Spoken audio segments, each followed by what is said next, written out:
Hey everybody, Jim Perry from Backroads Metal Detecting here. So welcome to winter in southeast Minnesota.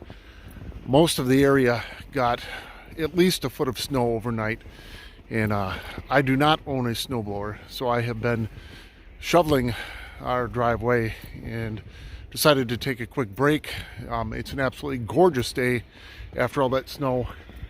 Thought I'd get out and get in a little hike today before going back to shovel some more. So no metal detecting today, obviously, but just thought I would give you an update as to how the last couple of weeks have gone. Had a chance to be on a show, YouTube show last week, and then got a couple of surprise gifts in the mail from another pair of metal detectorists in Minnesota. So enjoy the hike here with me for a bit, and I'll catch you up with how things have gone over the last couple of weeks for me.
About 6 weeks ago, I was invited from Jeff, the host of Treasure Talk, to be on the show. So we were able to get together and do that last week. Treasure Talk is a YouTube show that is hosted by a couple of detectorists from the St. Pete Beach, Tampa Bay area in Florida. And I learned of them, and they had learned of some of the things that I was doing through another detectorist, Gary, down there while I was there in August. So last week I had a chance to be on the show, and it took a completely unexpected turn. I expected to be talking about metal detecting in southeast Minnesota and a couple of the really nice finds that I had while I was down in St. Pete Beach with my family. And again, it took a completely unexpected turn. I have been overwhelmed by the response to the show. Take a look. But anyway, this young man, he does something very, very special. Now, I'm not going to ruin it, but I'm going to let him tell you all about it. I think you're going to be very pleased with what he does, what he's accomplished, and I think you'll be quite amazed as well. So let's bring on our next guest from Minnesota, Jim Perry. Hey, Jeff. How are you? Jim, how are you? I'm doing well. I'm still at school. It's 7:30 here in the evening in Minnesota. We had conferences tonight at the high school. I work at both our high school and middle school in the same building, so I have not left for home yet. So we had conferences at the high school side of the building tonight. So glad to be with you. That is good. So why don't you, or maybe a lot of people who don't know you or know of you, so take a few minutes, take all the time you need, tell everybody a little bit about you, what you do, your YouTube channel, and then we'll see if there's any questions, and then we'll talk treasure. Absolutely. So my name is Jim Perry, and I grew up in Stewartville. So I teach here still. I'm raising my children here. My wife and I live here, and I lead a class called REACH. REACH stands for Relationships, Education, Accountability, Character, and Hard Work. And the classes themselves deal with lots of struggles that students can have outside of the school day. So there's a lot of students that have academic struggles, and a lot of them are caused by issues outside of school.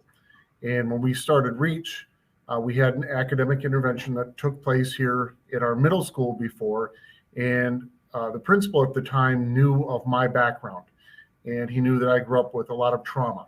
I grew up here in town, and if it was traumatic and it was chaotic and dysfunctional, it happened in my family.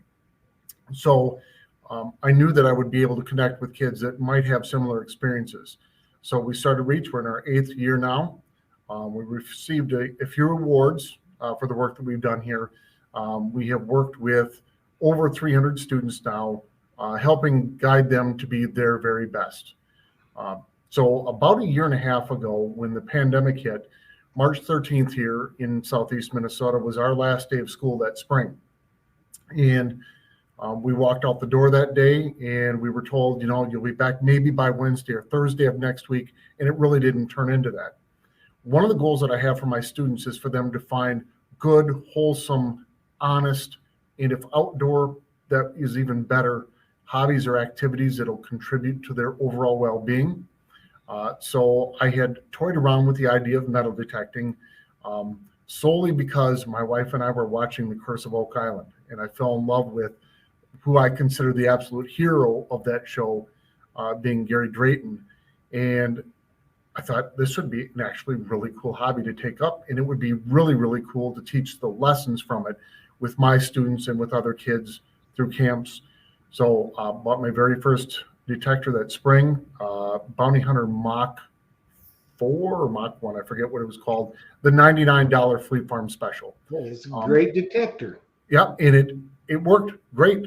But within an hour of using it, I was absolutely in love with the hobby, and I knew I wanted something a bit more. So I am on my 6th metal detector now in that short amount of time. I'm swinging an XP now. They had seen some of my videos XP had, so we have a unique partnership now where I'm using the ORX right now, and still learning it. Was using the Simplex most of the year and now using the ORX. So there's so many lessons that can be learned and taught through metal detecting, from planning and preparation and the research of it. And the H in Reach stands for hard work. And there is a tremendous amount of work that goes into play when you metal detect with no guarantees. You can go out for 5 hours and pull all trash. And it's the same thing in the classroom. You can work on something as hard as you possibly can, and you're not guaranteed to find success. So what do you do about it? Do you quit? And some people do. Some people give up very quickly.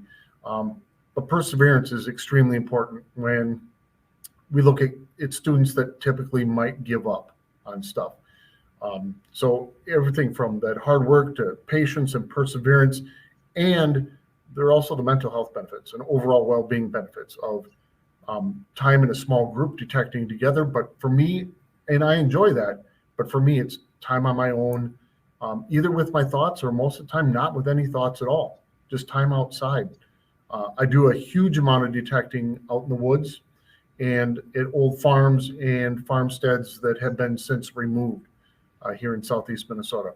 So been to Florida twice and hoping to get back down to St. Pete again sometime soon. Interesting story. You had Gary Gross on a little bit more than a month ago. And I had followed his channel before we went down there.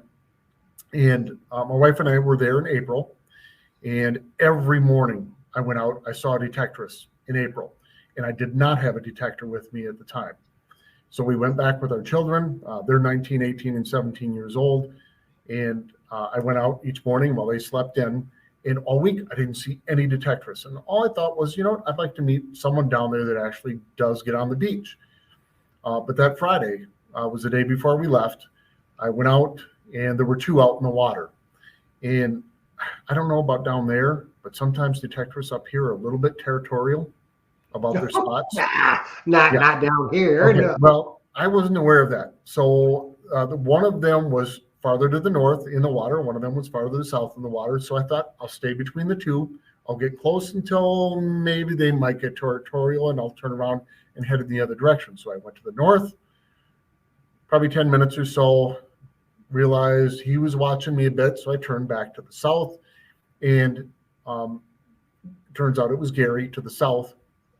And the closer I got, he kept turning and looking at me, and I thought, well, I'll move a little bit farther away from the water. And all of a sudden he turned, looked straight at me, and started walking out of the water straight in my direction. Now, again, I didn't know if he was being territorial or not, so I was a little bit concerned. And like, hey, how you doing? Morning, what can I do for you? And he says, you know what? You look just like, I can't think of his name. Did you find 2 rings down here this week? I'm like, oh, that's me. I did. I found two rings down here. This is one of them. I found this the day before I met Gary down there, and we did a quick interview for his channel for Cop Tech. I actually wear the ring all the time here. Brought it to class, shared it with students, and then kind of got hooked up with watching your channel a bit more after seeing that he was on it. And I don't know, it's been an amazing journey with the hobby that, again, is good and wholesome. And, you know, the good, honest people, they're sometimes a little bit secretive about their spots that they hunt, but that's okay as well. Well, that happens. We've got a question from Ronnie and Tiffany, Pacific Northwest Dirt Fishing. Yep. And you want to know, do you share your program out with other teachers in the country? Yep, I do. So I am not the first REACH program in Minnesota. It was started in another town, Hutchinson, Minnesota, and it's not a curriculum. So the beauty of it is it's not something that you have to buy and that you have to teach word for word. It's a common goal for students. It's a goal for us to connect with kids that have struggles, and not just academic struggles, but life struggles, real, sometimes difficult to hear life struggles, through relationships, education, accountability, character, and hard work. We do share an awful lot. I do a tremendous amount of public speaking at other schools for staff trainings and at conferences, mostly in Minnesota, but I have spoken at several national conferences. I was a semifinalist for Minnesota Teacher of the Year last year, when won the Minnesota Human Rights Award the year before. And there have been a lot of opportunities to share what we're doing here with other schools because of that. So if someone's interested in that, I do have a website for that as well. That's reachjimparry.com. And all of my lessons and all the information about trauma-informed education can be found there, and a little bit of metal detecting there as well. Well, why don't you post that on our Treasure Talk group page, as well as the Blue Society, Blue Space Society group page. And, you know, something else that occurs to me in the word reach, you've got H, and metal detecting teaches honesty and honorability as well. Yes. Yep. And we have so many character traits that that make us whole. They make us the person that we are. And that is the focus of my class every single day. So REACH at Sturtville High School, Middle School is for grades 6 through 12. So I have high school in the morning, or mostly high school in the morning, and then I've got middle school in the afternoon. But because we're in the same building, I see kids from both ends of the building all day long. The door is always open during my lunch, during my prep time, before school, after school, because we all know if we are struggling, the struggles that we have don't go on a timetable, and we can't schedule the time that we're struggling with something. So I'm honored to be able to share some of the things that I've learned about working through trauma with the students, and hopefully inspire them to be a little bit closer to the person that they want to be in life. Well, you know, that's the thing. I think what you're doing is fantastic, because they may find sometimes, you know, if they've got a bad situation at home, and there's always yelling, fighting, and carrying on, if they can get out and maybe do a little detecting, they get out by themselves, it's quiet, they find an inner peace, and, you know, get their thoughts together. And maybe that's what helps them get through you know, this period in their life. So what you're doing is just outstanding. Thank you. Absolutely outstanding. I've always said that our past does not define us, but it does help shape who we are. And that's the good and the bad. So if you take all of the good experiences that you have and all of the negative experiences that you have, and if you're able to find strength and meaning and purpose from both of them, that's how you become the best version of you. So I try to take all of my experiences and to share them. I'm a second-degree black belt in Taekwondo. I share those lessons with my students as well, along with teaching some self-defense. In addition to, like, during the day, I also lead some camps for at-risk kids, and I share both of those experiences with them as well. And with those camps, these are kids that don't have the opportunity to get outside and to use a piece of equipment that their family might not be able to afford. So I take a few extra detectors with me to these camps in a kind of a summer program in an area town, and share like the knowledge that I've gained, the small amount. And I most days feel like I have no clue what I'm doing. I found a few cool things, but it's to inspire them to get out and to do something good for themselves and to be out and moving. Well, here's a thing, something that I think we could do if you're amenable to it. If you post where they can get a hold of you, there may be a lot of people that are members of Treasure Talk and watch Treasure Talk and Treasure Tales and Blue Spade Society. Maybe they have an old detector that they can donate for the kids to use. Yep, I've asked on and off for stuff like that. I will, when we're done here, actually I'll put a couple different links on the pages and on YouTube as well.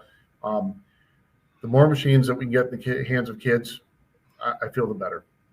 Well, I tell you what, you get with me and I'll get you hooked up with somebody that I can't promise anything, but it's one of the major manufacturers in the world, and maybe they can, maybe something can happen here. That would be nice. That would be beautiful. At least it can open a dialogue. And what's the worst that can happen? The worst that anyone can say is no, and that's not the end of the world. That's right. Thank you very much. So, we'll do everything we can to help, because it's so worth it. Because you could change, you're changing these kids' lives. And a lot of them, they may not have anything at home. I started, one other activity that I do is running. And I started running simply because a teacher of mine took about 15 minutes one day in class to introduce the class to it. And it changed my life that day. I became a runner before I left school that day. We as teachers and as adults, we may never know the impact that we've had on a kid's life. The best that we can do is just share our experiences, try to inspire them, again, to try as many possible things that they can, and maybe something will stick, and just try to teach them character and to be their very best. And then we have to let go and hope for the best. And in the end, we might not ever know how things turn out. But it might have made a difference. They may be going to do something. Then they think about something that happened when they were with you and change their mind. Yep, absolutely. I firmly believe in that. So I tell you what, we've got just now Jersey Ray Diggs, Rachel Elmore. She's got a YouTube channel. She's a fantastic person. She's one of our favorites. She says she has a bounty hunter tracker that she will donate. So my gosh, challenge out to anybody out there. If you have a detector that you're not going to use, donate it. It's do the best cause you can get. And and you can get a hold of me, and I'll get a hold of Jim. He's going to put the stuff on the page, the group pages, and we'll make sure that you guys get together. Completely unexpected. Thank you so much. Thank you so much. I'm blessed to be able to do what I do. I taught history and math and English and in other subjects before leading Reach, and I loved my job then. I can't imagine going back to it at this point. One of my other goals for students is to find meaning in their life. And sometimes that's through work. Sometimes we have to have jobs that we're really not happy with, and then you find meaning somewhere else. I have found my meaning through work and some of the other things that I do, and through family, and completely unexpected tonight. Thank you so much. Yeah, well, another just an outstanding person, Teresa the Treasure Hunter. And her comment is that you are planting seeds, and indeed you are.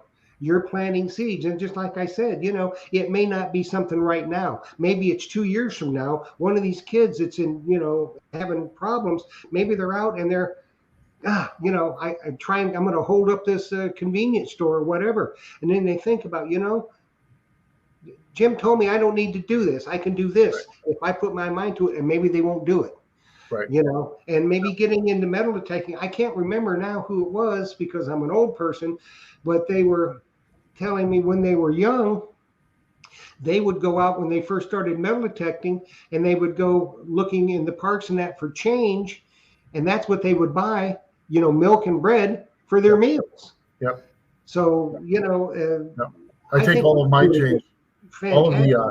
All of the clad that I find goes into a bucket, and then I use it to seed the parks that I use for the camps that I do with kids.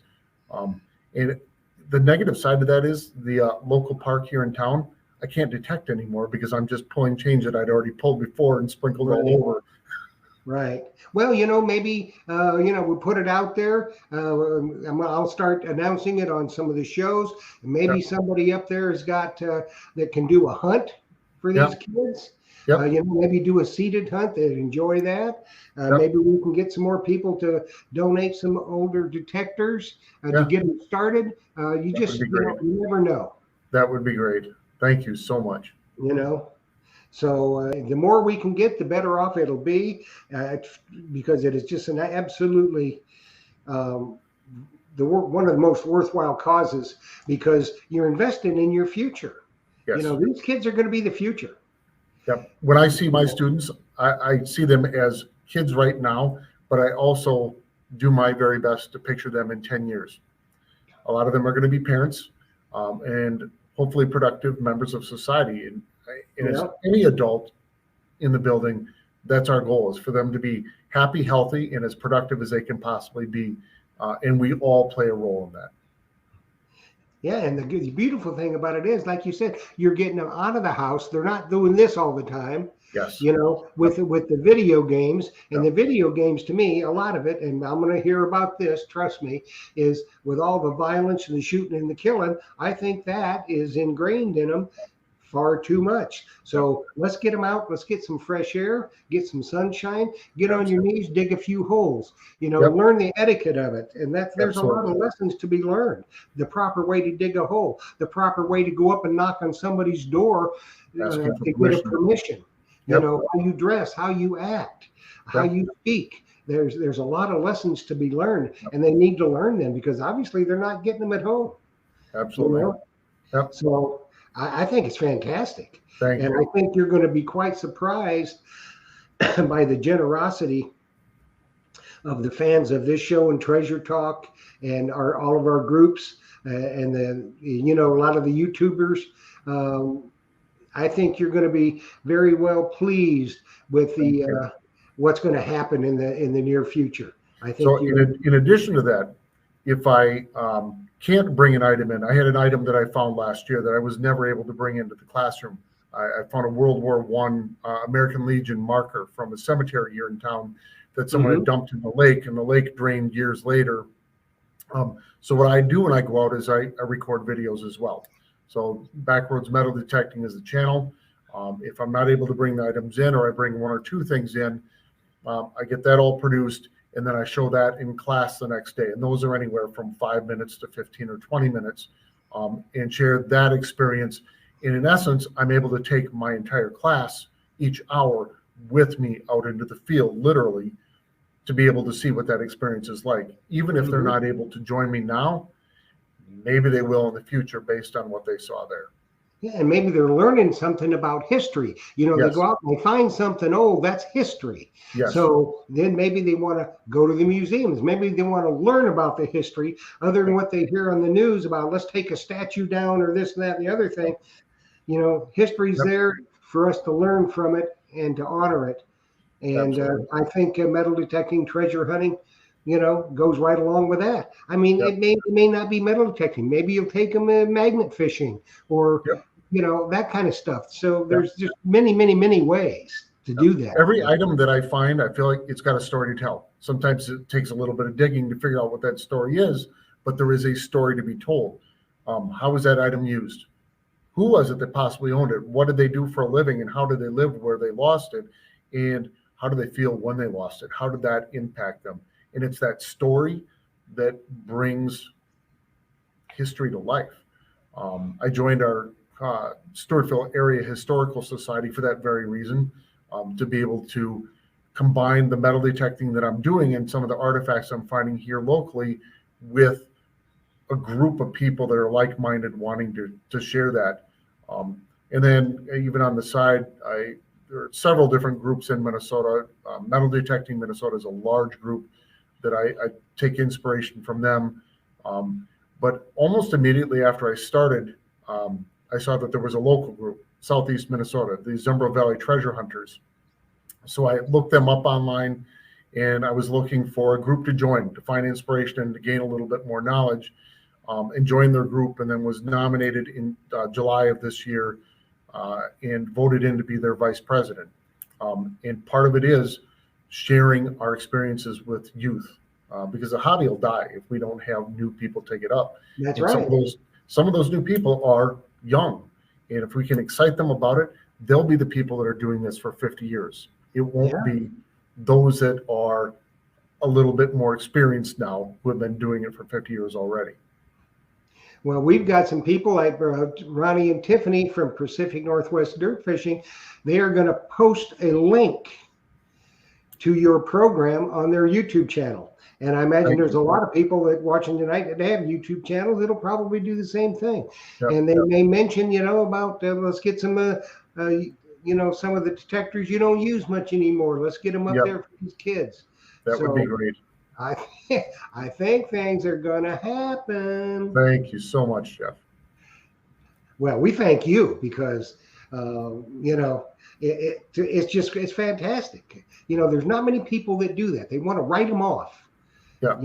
Right. And they just want to write them off. And they're all great kids. Some people just don't know it yet. And sometimes the kid doesn't know it yet either. That's it. Absolutely, they don't know it. They're struggling. They're trying to find a way. And if the slimmest of threads, if they get something to grasp onto, and maybe they don't carry it out for a long period of time, but maybe they learn a few lessons, life lessons along the way, and how to act and how to be. That's going to, change the course of their life. So maybe they're not going to end up in prison or behind bars or, whatever, or destitute because of something like this. We just don't know. But isn't it worth it to try? Absolutely. And there's a whole, it's a completely different conversation. But if we talk about the trauma of COVID in the pandemic and how that is impacting schools in the way that we're functioning now, in the way that kids are learning or not learning, and their engagement. Again, that's a completely separate conversation. But in order to get kids engaged and excited about school, we need to get them excited about life. And I feel strongly that metal detecting has been a great way for me to be able to do that as well. Now, I need to get the link to your program so that I can get it posted. Will do. Just tell us what it is, and maybe people can remember it. So the program website is reachjimparry.com, and Parry was with an A. So Jim, PARRY.com. Everything about Reach is there, from videos, awards, news stuff, articles, all of the lessons that I do. I have a series of character lessons that are called Reach Reflections. All of those are on there. In a little bit of metal detecting and kind of some ways to get to the other side to my metal detecting stuff, but a lot of trauma-informed education information there. So reachjimparry.com. And then when they can get a hold of you, as where they can send the detectors. If you got digging tools, pouches, anything would be appreciated. Whatever. All my contact information is right on the website, but it's reachjimparry@gmail.com. That'll get direct to me by email as well. So, and I tell you what I'm going to do, and I know I can speak for this man because he's like my brother, Myers Metal Detectors. I'm going to get a hold of Phil tomorrow, and you make sure you get this link to me because my mind is going. And you see these towels? Yeah. These are very like, nice. towels. He's got a little ring to take digging towels. Yeah. I'm going to have Phil send you, some towels. Okay. Thank you so much. Those are sharp. You can use with the kids and whatever. So I think it's just something little, but it could mean, it's something for them to use, and it lets them know that there are other people out there in this world that do care. Yes. And in today's age, it's hard to find that. Let me tell you. It is. Yep. We get very busy. Like that. Yep. We get very busy in our own little world. And there are far too many people that don't care. Yeah. And there's, they don't see it in the day-to-day workings. Right. But it's something, you can relate this story with them, and this will be on, it's going to be on the YouTube. So if you want to show it to them, feel free. Absolutely. Thank you so much. And let them know that there are people out there in this community that care. Yep. All across the country. And we go all around the world. So yep. There are people from England and Australia and all kinds of places watching, and they care. So very generous. Thank you so much. Is just fantastic. And we are so very, very happy that you stopped in with us tonight. I think everybody has really enjoyed meeting you and hearing about what you do. And it gives them a way that they can kind of give back, I think. I hope they will. And it may be just in a small way. Maybe if they want to, the kids might like, start collecting stickers from all the YouTube channels. Yeah. Oh, yeah. And we'll get you some stickers from, we'll get you some of these. Oh, yeah. I'll get those out in my classroom. And, and there's all these people here have stickers. Yep. So all you people out there watching, send your stickers. Let's get some sticker collecting going for these as another part of the hobby. All that does is let them know that you care about them. Yeah. And that's what they need. Yep, we all need it. And you'll find a group of people you're never going to find than the people that are watching these shows and in the metal detecting community. I agree. They are outstanding people. So I want to thank you so much. We've exhausted our time tonight. It just flies by when you're having fun, doesn't it? It does. Yeah. So we'll get you back in, in the spring. Absolutely. And, for an update on what's going on and absolutely see how many detectors and stuff you've gotten. Yeah. I'm excited. But I think it was great for you to stop by tonight and let these people know. And I think you're going to be quite surprised at the generosity of these fine people. Thank you so much. Completely unexpected tonight. I'm overwhelmed. I'm blessed to do what I do. Thank you so much. And, just like Annie Ross just said, she says, you're changing lives. Thank you. And that means a lot. So we'll say good night, Jim. And I thank you so much. And make sure you get that link posted up on Treasure Talk and the Blue Space Society. And we'll get something going. Very good. Thank you so much. Thanks, Jim. I'll talk to you later. All right. Bye. Bye-bye. So you might be able to see how overwhelmed I really was that evening during and after the show. I didn't get out of school for most of the next hour responding to messages from viewers that night.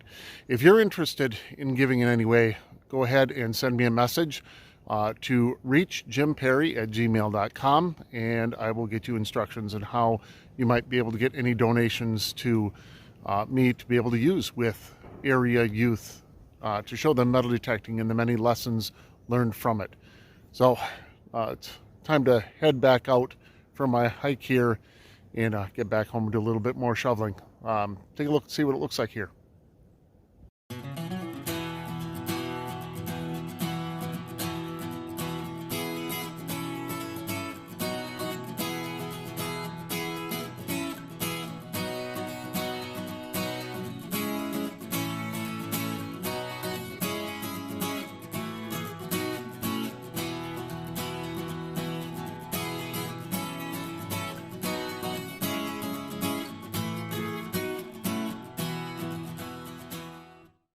So I should mention the hosts of Treasure Talk are a couple of very, very kind, down-to-earth guys. If you're interested in following the Treasure Talk show or them on social media, they are on Facebook. Just search for Treasure Talk, and YouTube, Treasure Talk. They do a couple of shows a week with down-to-earth, very average, everyday metal detectorists, and it is a very inspiring show.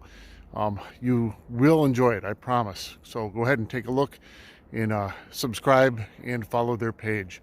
So I've got a couple of gifts that I was telling you about in the back of the truck here. Let me get them set up to show you a couple very unexpected things came my way over the last week.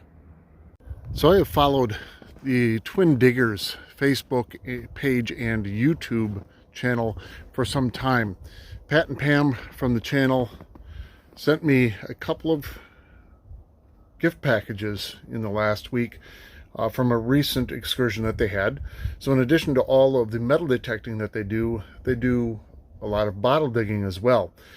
And kind of hit the mother lode in the last month or so at a property that they have been bottle digging at. So they said that they keep the majority of them that were from the area where they live, and found some from down here in southeast Minnesota. So they asked if it would be okay to send me a few of them, and I have never been bottle digging. I'm excited to maybe have a chance to head out with them sometime this coming year to do a little bit of this. These are in absolutely gorgeous shape. They said that the property that they were on was a farm, and these were all packed in sand alongside a body of water. So not only were they in sand, but they had sand inside them and were very easy to clean out. So several of these are from Winona, and there are others from Owatonna in the Rochester area. So almost every one of these bottles is from the year 1873 through 1920 or 1921. Absolutely gorgeous. Very, very nice gift from them. If you're interested in following them, again, go on Facebook and look up Twin Diggers Minnesota, or their YouTube channel to follow their adventures.